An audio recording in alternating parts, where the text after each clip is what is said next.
Hi, I'd like to welcome you. My name is Matt Bassett. I'm a part of the SP Chat team. I have two amazing educators joining us today.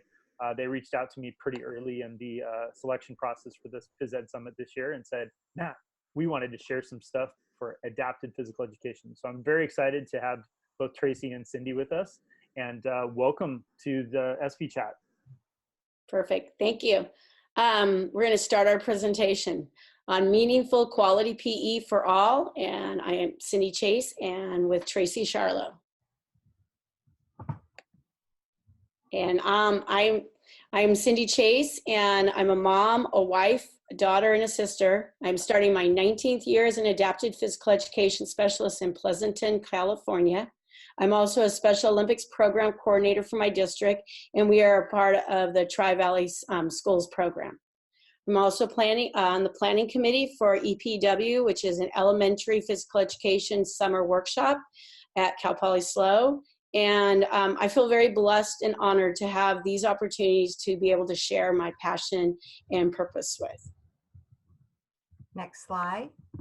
Hi, I'm Tracy Sharlow, and I love what I do. I'm entering my 35th year as an adapted PE teacher. I am a wife and a mother and a grandmother.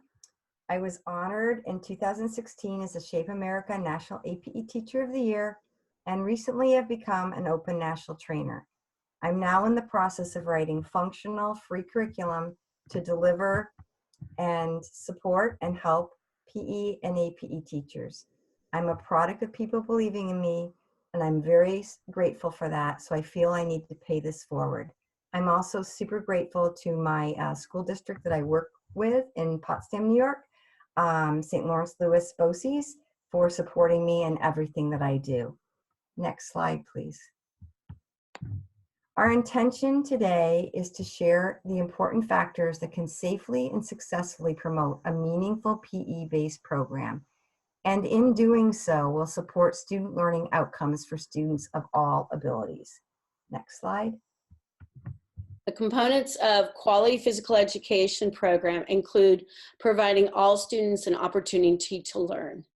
And if you look at the great poster by Captain Pete, thank you, look at all that our students learn in PE, from meaningful PE, physical literacy, motor skill development, teamwork, social emotional learning, and working in an inclusive environment. Next slide. In our programs, we should have meaningful content, and it should include an opportunity to improve social and cooperative skills, instruction in a variety of motor skills, health and fitness education, and physical activity. Next slide.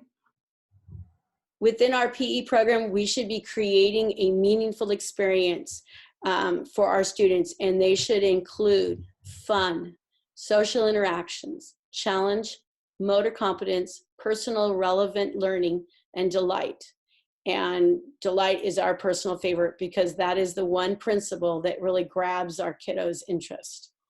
And these should not be viewed as experience as convenient byproducts of PE. Next. What is physical literacy? Physical literacy plays a super important part in this whole process and understanding. And I love this definition of physical literacy that Shape America has adopted.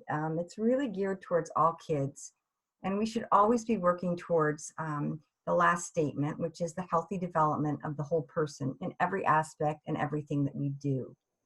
Sometimes we as teachers of physical education tend to focus primarily on physical activity, and yes, it is who we are and what we do. The physical literacy opens our eyes to the important guiding focus factors we need to embrace in order to truly educate our students. Next slide, please. There's competence and confidence, which in conjunction with across multiple environments and generalizing, that will bring us to the healthy development of the whole purpose, our whole person. And we have to be able to generalize across these multiple environments to master skill development. And if we move on to the next slide, we have confidence and competence play an important role in the ongoing cycle of skill development. we as teachers need to remember each student has a different relationship with the concepts of confidence and competence. And the rate of achievement of skill development varies for every student. The ability to retain information in skill development varies with every student. And we really need to keep that in mind and provide strategies to encourage retention or recall of information. Next slide.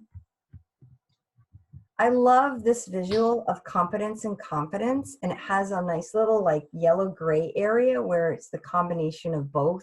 And that's where the cycle really is completed. It's the overlap of the two, because every learner experiences different emotions at different stages of the learning process. This is kind of the middle where we really see the results of the combination of the two. Next slide.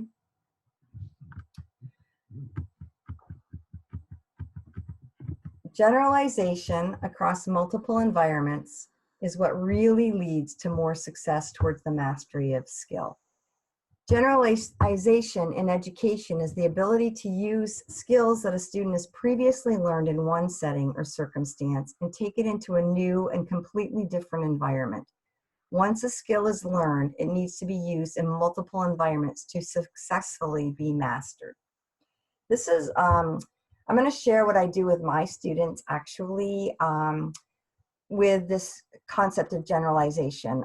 We're going to use long jump rope, a long jump rope unit. I will teach this unit in my gymnasium, and then I want to make sure that the students have truly mastered it. So I'll take that skill and the lesson, and I will take it out to the blacktop on the playground. And we'll do the same skill there. And what I'm really looking for is not just skill development in the like the jumping and the leaping and everything you would do in jump rope skill progression, but I'm really looking at also after they've jumped over the long jump rope, how will they get back in line? How will they be independent? And so we take that out to the playground blacktop and we use a first then concept. So once the students have done the skill on the playground in this generalized setting, then they will earn the playground, the choice of going to the playground. It really keeps them on task, and it's been a super successful addition to my program. Next slide. When we look at physical education, we're looking at, as a whole, we're looking at a continuum of different placement options for our students. And so on this slide, you'll see that there's numerous placement options. When general PE with no support is referred to as the least restrictive environment. And then as you move down, there's consult and APE push-in or a co-teach model, along with adapted PE providing some direct service options. Those provide more of, and those are considered more of a restrictive environment. As AP specialists in the districts that I've worked in, this is a continuum model that we've used as a basis. There are a lot of different models out there, and you're going to have to see what works for you and your district, and need to figure out and how that can work along with sometimes with your admin. Next slide. Talking about least restrictive environment, know that that is a federal law, and it's how we know what placement is going to work best for our students. In that least restrictive environment, we're asking that children with disabilities are educated with children without disabilities, whether that requires support with accommodations or support within staffing or adapted in order for that student to be successful. Next slide. So one way to identify, where the students follow in is through assessment. So in order to identify the needs of our students, we're going to use different kinds of assessments. And in this heart, you can see all the different assessments that are used in physical education, from an authentic assessment, formative, self-assessment, peer assessment, all the way to reflection on their experience, such as in meaningful PE setup. And it is important to know that the primary purpose of assessment is to improve students' learning and teachers' teaching as they both respond to the information it provides. And it is important to remember that assessment for learning is ongoing. Next slide. So we're going to move now on to what is inclusion. And it's important, here's the definition, but what the biggest takeaway here is to know that inclusion is not a placement. Inclusion actually is a philosophy. And next slide.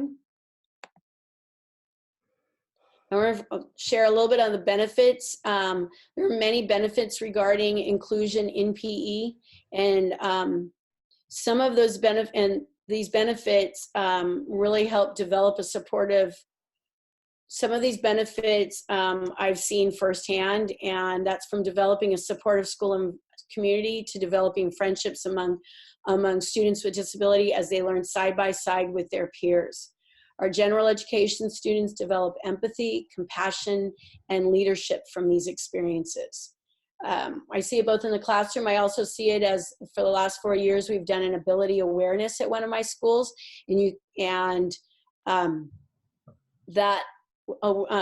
that its abilities are highlighted in that during the week, because we want to look at everyone has abilities and everyone has some challenges. And so being able to put that on the same playing field for students to be able to understand that really helps them and encourages students to see all people, all students as a person first. During this week, I create posters for each of the students in the special day class that I work with. And on those little posters that we place in the multi-purpose room, they have pictures of things that they're interested in, sports. We have a little boy that is surfing, and one that's done zip line, and one that loves Disneyland. And it just becomes a wonderful communication and talking points. And, oh, wow, I didn't know that Finn really liked to do this. And so it gets to know the student, and it's really had some positive impact in both areas and all the students. And next slide.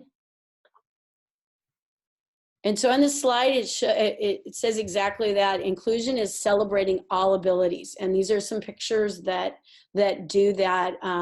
In the middle slide, you'll see one of my students receiving the high five, and that's something that we do at the end of class every day. A student acknowledges another student on something they've done. And for this student, he tried hard throughout the whole activity, even when it was challenging. And so it's a great way for them to acknowledge and share that.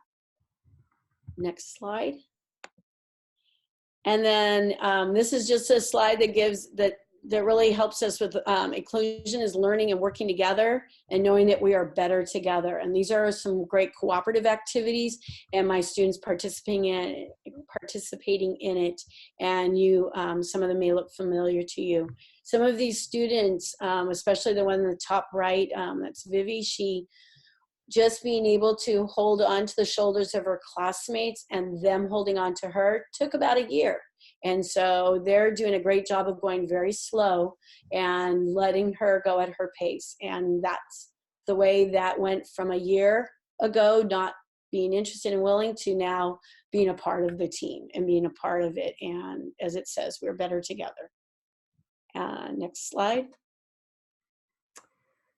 We're going to look at, we're revisiting inclusion as we've been talking about it, and reviewing that it is a philosophy. Dr. Justin Hagel he's a great resource. He's a researcher, a professor at Old Dominion, but he states that two terms, integration and inclusion, are misunderstood and used interchangeably in the field of physical education and adapted PE. So next slide.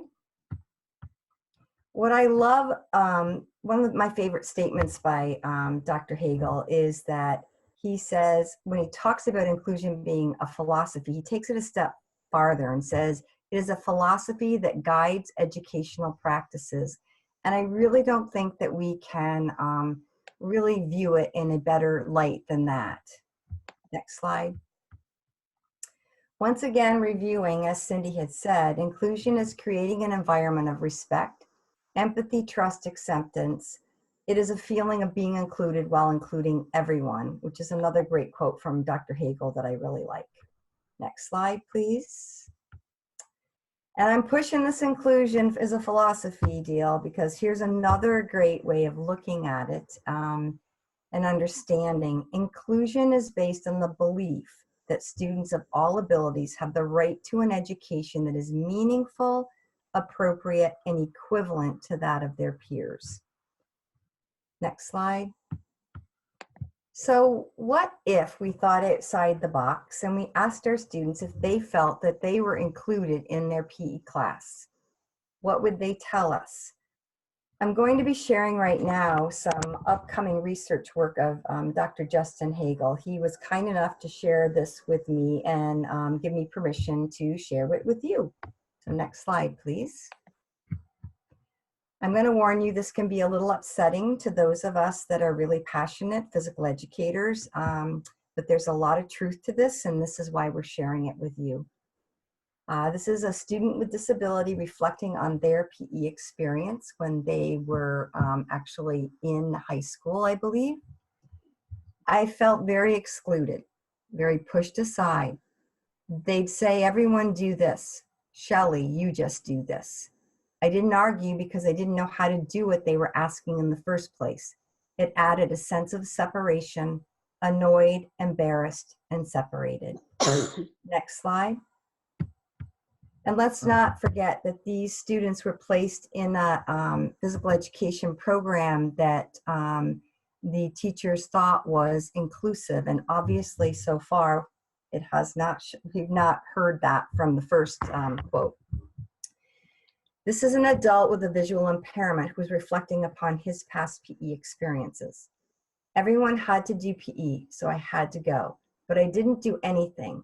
I felt like PE was a huge waste of time because I couldn't do anything. I was sitting, not even watching what my peers were doing because I couldn't see who had the ball. I wasn't participating at all.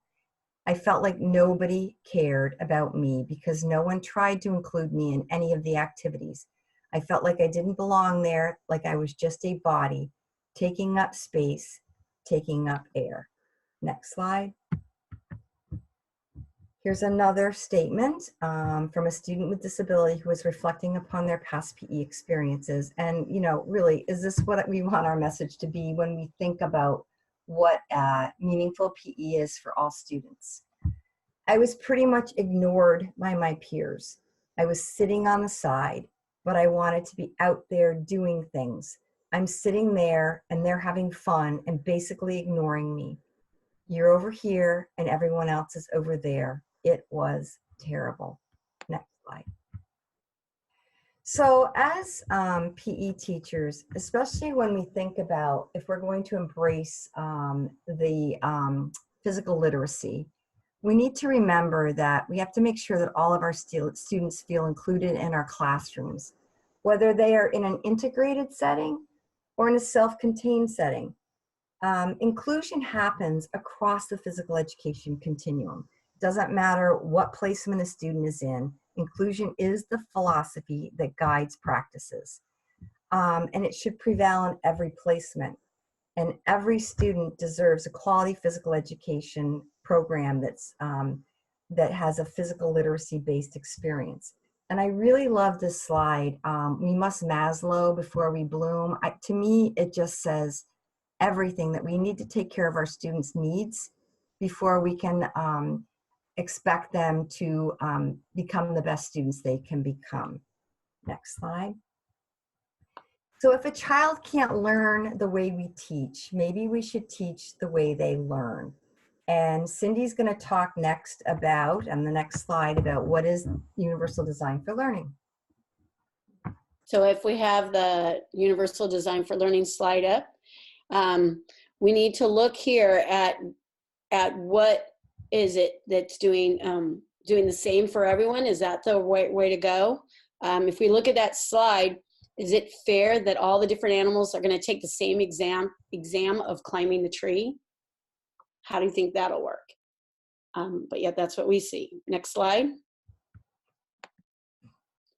So what we need to make sure is, how do we make it fair for everyone?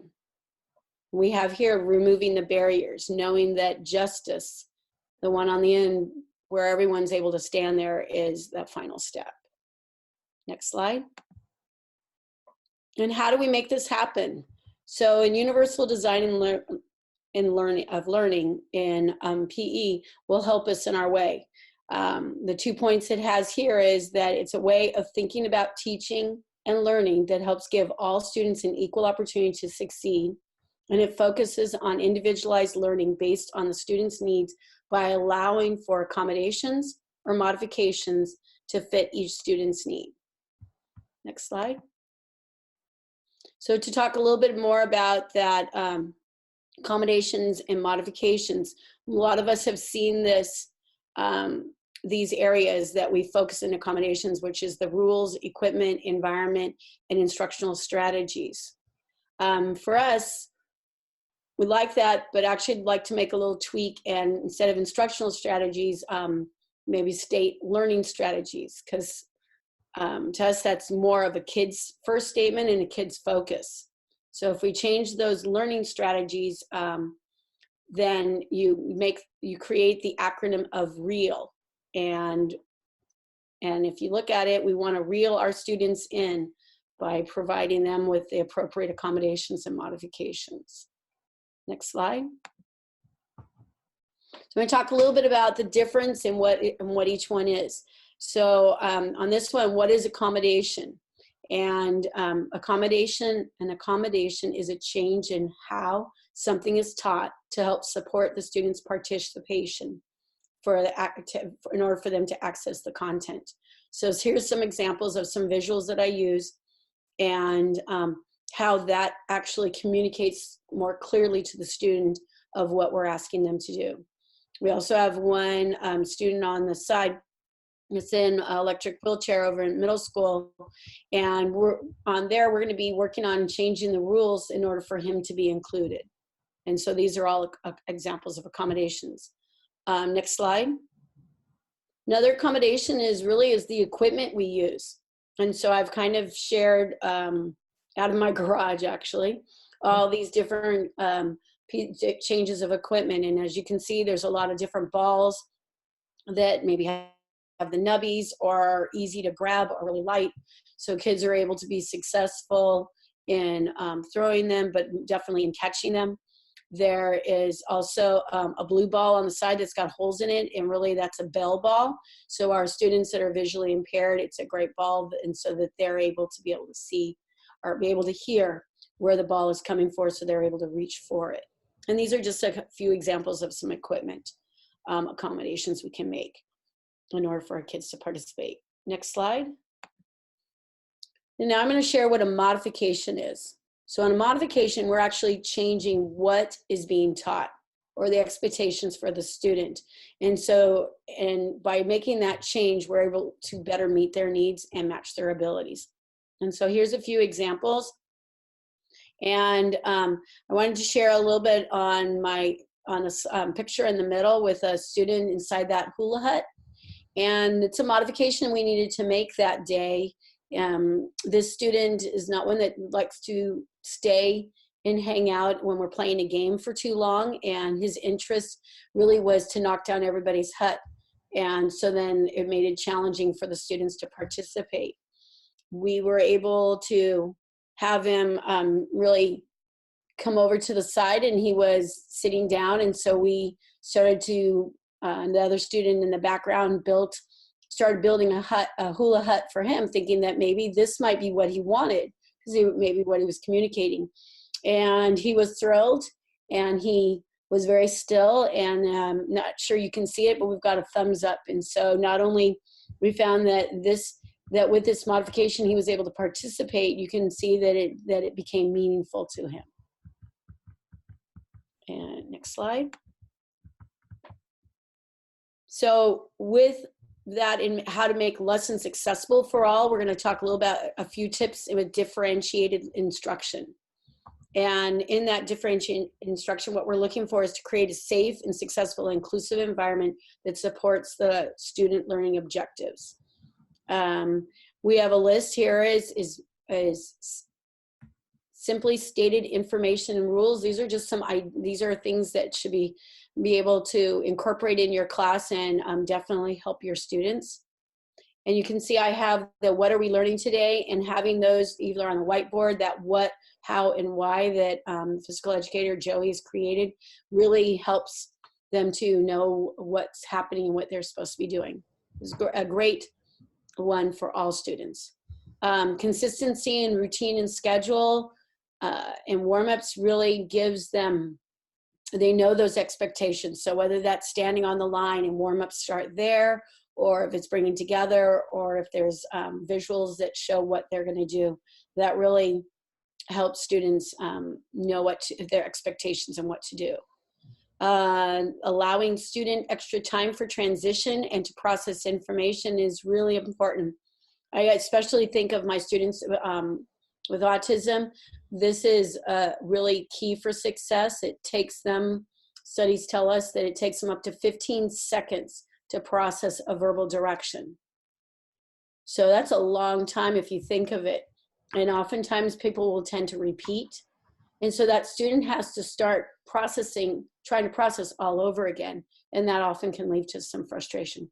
So it's a really great tip to be aware what to do that can be helpful. Appropriate peer modeling, positive and being positive, encouraging. I know with students in this class setting that oftentimes if the gen ed students aren't necessarily following the directions, a little reminder from me of remember your role model for, and I'll name the students that are in the class, that often helps them to be aware of it, and they often just step right in again and do a great job. The last one is some teaching tips, and that's in progressions of learning levels when you're doing some skill development or providing layers that in order for then all students can participate and find success in where they're at. And if, as an example would be if they were doing, let's say the goal is to be able to hand dribble moving forward, then they would be able to start at a beginning skill level that maybe would be a bounce and catch. If we move to the next slide, we're able to see that here we have the students can see their progress in this learning roadmap. And it's a great way. It's got a lot of positive statements that help the student possibly move their magnet or their clicker as they progress in the levels, starting from the not yet to getting there and got it. And so there might be 10 times, once you've hand dribbled stationary for 10 times, you're able to move your magnet over one spot. And it's just a really great little assessment tool, and teachers can also take a picture of it in the end to be able to see where their students are. Next slide. Okay, as Cindi said, it takes some studies have shown that it can take students with autism up to 15 seconds to process verbal information. And that's one of the big things I learned in working with my applied behavioral analysis program and my students with autism. How important communication is, and communicating in such a way that they understand. So if you think about it, verbal directions are temporary. You know, once you've given a verbal direction to a student, that's it. The direction's gone. There's no reminder whatsoever. The words are in the air and they're gone.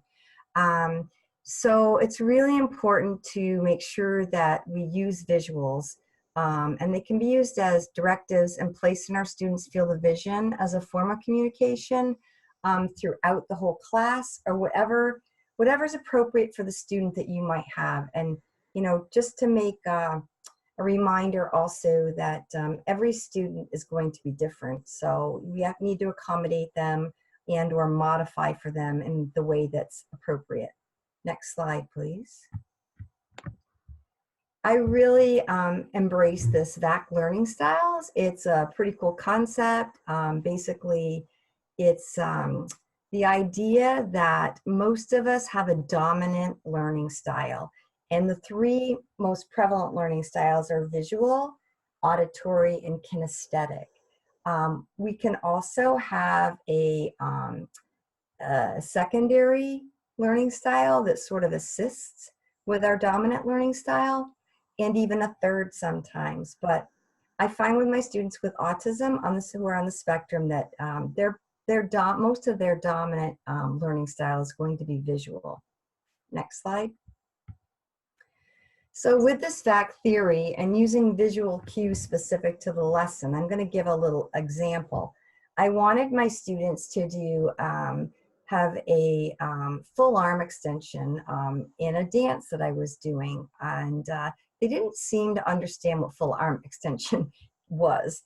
You know, I would ask, come on, do a full arm extension, and we'd get the elbow just kind of bent and the holding up our torch, and that's the picture with the statement no under it, because we don't want that. So what I found was that I needed a visual to show them, not just me doing it, but I needed something that would really resonate with them. So I found a picture of the Statue of Liberty, and you know, we're from New York State, and it's a big icon in our state as well as throughout the rest of the U.S. So I use that to show how Lady Liberty lifts her arm very, very high, and that's full extension. Once they saw the visual, and they really had a little bit better an idea what I was looking for, and most of them were raising that arm way up. So, and in the bottom corner, you will see the desired student outcome, and that is an example of a student using the manipulative to achieve the full arm extension while she was dancing to our free song. Next slide. More visual cues that are specific to the lesson that I like to use are stop signs to help increase a memory recall for if we're doing a freeze song or we're playing a game where we're supposed to freeze, or I just want their attention. As a matter of fact, there's been times when in the beginning of the years when I really pull out the visual cues, and especially for my younger kids, and then we might progress into the later in the year and I'm not pulling them out anymore, and I'll have students remind me, Mrs. Sharlow, you forgot your stop sign. But they did freeze and they did stop when I said the word. So there's a really great you know, mind-body connection there, and the visual connection. A big red hand is another thing that's great for games like red light, green light, and I also actually use it as a high five reinforcer as the kids exit the room, especially during the lovely winter months of germ season. Let's go to the next slide, please. This is interesting. A tally board is something that I came up out of necessity. I had a student, it was actually we were at the pool. I also teach swimming, and he's in my ABA program, and I have a consistent schedule where the kids have to do 10 laps when they first get in the pool, and then they earn free choice. And they have no idea, but free choice is actually myself and the TAs in the water going around challenging them. But they think they're having free choice. So it's perfect. We're doing a win-win situation. They're earning activity by being compliant with my requests for activity time. So we have a little guy named Aiden who was about 8 years old. And I realized that for 15 minutes he'd been doing laps and he was really whining. And I went over to the TAs and I asked them, you know, paraprofessionals, and I said, what's up with Aiden? Why is he still doing laps and why is he whining? I had no idea, but he had a new behavior management plan, which was that any time that he whined, he had to start over in the process of the trials that he was doing. So if he whined on lap number 7, we negate all the laps he did and he has to go back to lap 1. It was very heart-wrenching for me. This poor kid is in the pool, supposed to be having a good time and getting, you know, a meaningful experience out of this, and here he is whining. So the teacher assistants said that they felt he was scared, and I highly disagreed. I'd seen him in the pool, I'd assessed him. This child was not scared. He was a very proficient swimmer. And what I realized was that he was anxious, and his anxiety was coming from the fact that his highly preferred activity was jumping off the edge of the pool.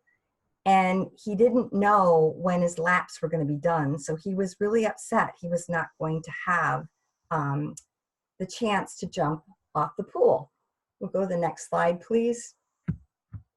So I came up with these lap indicators, and it's basically, I took the deck rings, put 5 balls on one side of the pool, and over on the other side of the pool, we had empty deck rings or diving rings. And the idea was the student will take a ball from the balls and take it over and place it in the empty ring. Now there's 4 balls left in the first ring, and there's 1 in the all done side. So they return back, they get another ball, they take it. And as it goes on, they do really 10 laps, which would be go to one side, return, go to one side. And it's a real indicator for them. They can see that the balls lessen on the first side, and eventually all 5 will be on the other side. And that is their indicator that they are all done with their laps. It's an anxiety reducer, as well as a real help with creating a better sense of independence for the kids. Next slide. Other visual cues that I use that are specific to the lesson are movement pathways, getting from one area to another area and trying to increase independence once again. Because if we really want to get our kids into an integrated PE setting with an inclusion-based philosophy, then what we need is to create more of independence in them, so they're more capable when they are in Gen PE. So one of the ways I use these pathways is in the jump rope unit that I explained earlier in this session, where the kids have to follow a pathway once they perform a skill, and this pathway will take them back to the end of the line. So they're independently getting from one area to another. And if you can imagine this, okay, if you imagine a kindergarten classroom and you have a line of kids that are ready to do a skill over the long jump rope, and the teacher has told them, when you're done with that, I want you to get back in line. And so the teacher does a really great demonstration, or has a student do a really great demonstration with verbal directions, but then the second kid does really well, and the third student completes and gets back in line with success. By the time that 4th or 5th kindergartner comes along, one of them wasn't paying attention, and one of them is going to mess up. And then that's a whole new visual for the rest of the class. So what these pathways do is they create a stationary visual that's always constant and always there. So every kid has the same visual. Next slide, please. More visuals in action. We do a lot of obstacle courses. Actually, as a matter of fact, we find that there in the ABA program, our kids go, when they leave for vacation and they come back, it's a very difficult transition for them. If we do something like an obstacle course and there's not a lot of verbal direction going on by the teacher, we find that there's a higher success rate. And the kids get right back into the swing of things in adapted PE, and it's been very successful for us.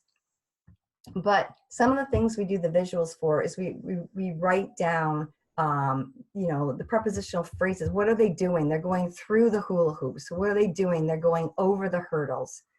The trampoline on the left, the mini tramp, is we have a request that they spell out the words that are written on the whiteboards. And I hope you can see that on the cones we have pictures of the words. So there's a visual of the word turkey as well as the written word of turkey. And so what our kids would do is they get to choose to differentiate for their abilities. They choose a word and they jump And every time they jump, they say a letter and spell out the word. And we actually had a really cool event happen this past year where a little guy, Johnny, I didn't think anything of it, but he's on the trampoline and I'm assisting him and he's spelling out Turkey. And all of a sudden his teacher assistant just goes ballistically, into celebration. And turns out it's the first time that Johnny has ever spelled out loud. So it was a huge celebration in our classroom. And it just goes to show you everything that we do in PE and all of the different aspects that we can bring into the learning components for our kids. Next slide. The last slide I have in visual cues is more or less for paraprofessionals. What I have found is that if they come in and they have student learning objectives and what my expectations for the students are written, and they read them, they really buy in and are more on task and more helpful in the classroom. And the interesting thing is, if you can look at this board, you probably don't even know what my lesson was that day. You have no idea, because it doesn't matter what the lesson is. It doesn't matter what the gross motor skills are. What I'm looking for are all the areas that my students need to work on to be able to go into the general PE classroom. My students have difficulty following directions. They don't have difficulty jumping. They don't have difficulty running, etc. They have difficulty understanding personal space. They don't have difficulty striking. So these are the, it's basically Shape America Standard 4 that I'm really going with, and the personal and social responsibility, and trying to really focus on getting the kids up to age appropriateness with those skills.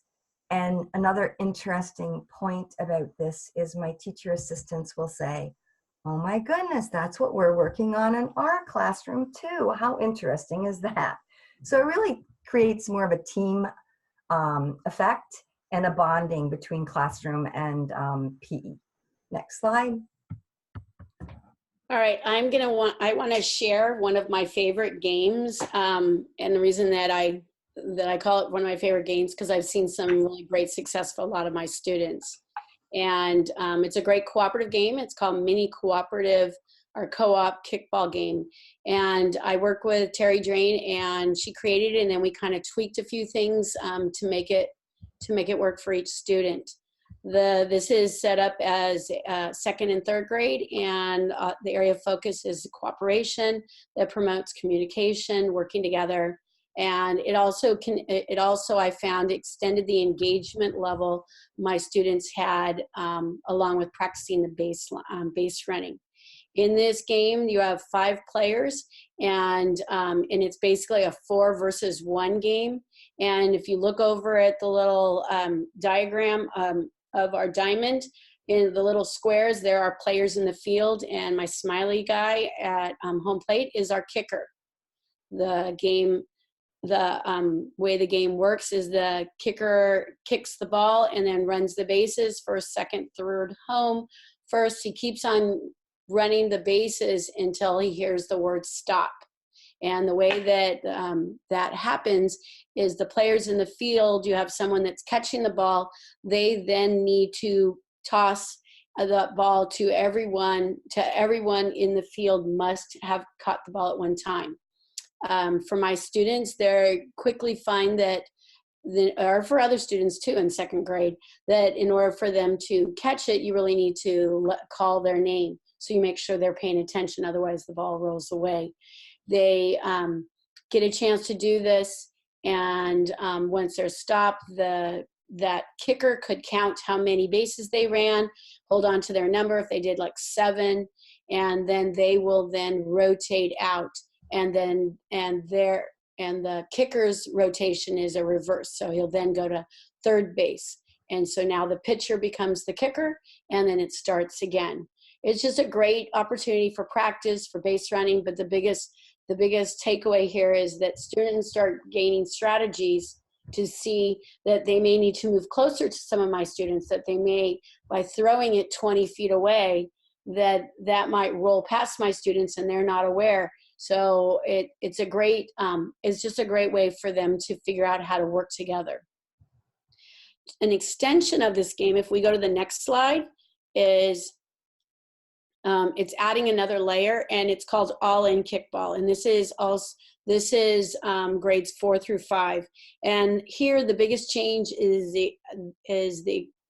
that we're adding a dice, and we're adding a sheet that's going to tell us what's going to happen. Because what we're working on is the acceptance of differences in challenges that others have. And we're going to help students move toward equity for all, and that they meet students with disabilities where they're at. And this is a great way to practice it. So the game is the same way, but before the kicker kicks the ball, they're going to roll the die, and then they're going to look at the sheet. And let's say they rolled a 3. So if you look at the sheet, it's going to tell us that you have catch-up time.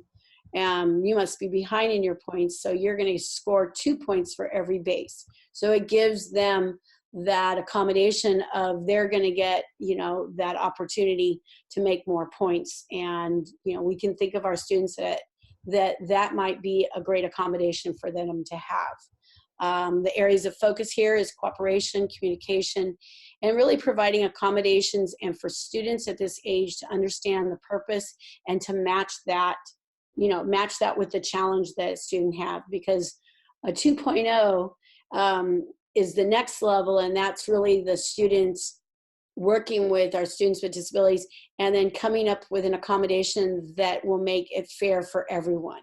And it's wonderful to see by the middle and end of 5th grade, and sometimes the end of 4th grade, how they're doing that without even us teachers bringing that up.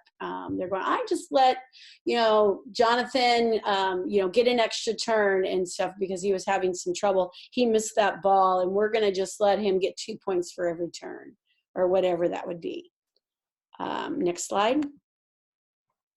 So with the game that I just talked about, and we look at that all-in kickball, we can go back to the slide and we can see that learning that is going on is not just for our students with disabilities, but it's also for the students in our, all the students in the gen education PE. For here, they're getting to that higher level. They're getting towards that self-actualization. They're that opportunity to learn about that learning. Next slide. And so here. Oh, go ahead. I'm sorry. Is this a you? This is Sorry. me. So one of the things that I love about physical education and making it meaningful for everyone is that, all of the transfer of learning and generalization of learning, it just doesn't happen in the school. All these skills that we teach them, they can be generalized to everyday life. They are life skills in the school, the home, and the community. Next slide. And I'm a big fan of Claudine Sherrill. I mean, what adaptive PE teacher isn't? I think we all love her. She basically is one of the creators of adaptive PE. She's amazing. But she said in 1975, all good physical education is adapted physical education. And I think by this, she just means that we really need to always think about the modifications, accommodations, and breaking down physical education so it's meaningful for all students. Next slide. And another important concept I just want to share, I feel that it's really important for us to understand as teachers. Doesn't matter if we're physical educators or classroom teachers or content teachers, but we really need to understand that sometimes students who are behaving or having behaviors, they don't mean to behave inappropriately. It's actually a failure of them to communicate with us. They're trying to tell us something and they don't know how to tell us. So the behaviors are what pretty much come out. And if we as physical educators and teachers don't take the time to listen to our students and understand them, then eventually we're going to be surrounded by people who just don't even speak or care about what's happening in our class. We have to be able to communicate in order to create those relationships with our students. Next slide. And here are final thoughts. So we all have a responsibility to make inclusion a daily thought. And I like this part is so that we can end up getting rid of the word inclusion. It should be just what it is, everybody is all in there and what that looks like. And that is what meaningful PE for all really is. Next slide. So once again, meaningful PE for all. You know, as physical education teachers, I think most of us are already doing this. We're already accommodating for students, whether they have disabilities in their class or not. It's just something that comes naturally for people who are passionate about what they do. So I just wanted to make the statement of, we got this. As long as we always put the needs of our kids first, we got this. I think we're an amazing profession, and we're rising up and really hitting great levels of going places that are wonderful for all of our kids, especially with this term of physical literacy and moving on. Next slide. I just wanted to thank everyone and Matt for being so accommodating with us and helping us. And if you want more information, please contact us. Both Cindi and I are super passionate about making physical education a better place for all students. So please hashtag Together We Are Better and reach out to us. We'd love to hear from you. Thank you so very much. Thank you. Thank you both for a great informative session today. I was just kind of thinking about the visuals being so important, and having to add some more to my class and indicators for practice, which just makes it easier for them to get through. But what I've been really struggling as an educator is that universal design for learning. How can you judge a fish's ability to climb a tree and its usefulness in life? And that's where I'm really trying to work with myself and to try to get my students to show the different ways that they can show learning and not just the way that I feel comfortable. So thank you both for your awesome time tonight and the expertise that you have shared with us. And I know, just like they said, they're willing to answer questions for any of you that have them out there. So thank you very much. And check out some of the other Phys Ed Summit sessions on YouTube.